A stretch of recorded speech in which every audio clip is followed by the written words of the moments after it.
থাই লাউ গাছটা লাগিয়েছিলাম 1 মাসও এখনো হয়নি। আলাদা চারা করে 5 ইঞ্চি 6 ইঞ্চির মতো চারা হওয়ার পরই আমি এই ড্রামটাতে দিয়ে দিয়েছি। সেটা এখনো 1 মাস হয়নি। 1 মাস হওয়ার আগেই কিন্তু পুরো মাচায় উঠে গিয়ে মাচাটা বা উঠার শুরু হয়ে গিয়েছে, সাইডেও চলে গেল, কিন্তু প্রচুর ফুল আসতেছে। এখন আজকে আমি মাথাটাকে একটু কাটিং করে দিলাম, আশা করি এখন আরও ভালো কিছু আশা করা যাবে।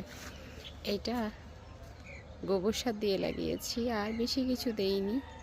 লাউ গাছে তো তেমন কিছু দিতেও হয় না, আমি ছাদ বাগানে তেমন কোনো মেডিসিন স্প্রে করি না বা ব্যবহারও তেমন একটা করি না। পোকামাকড়ের আক্রমণ করলে ইমিটাপটা একটু ব্যবহার করি বা নিম তেল। লাউ গাছটা ভালোভাবে উঠে একদম বাইয়ে উঠেছে। দেখা যাক কেমন ফলন হয়, আশা করি আপডেট দেব।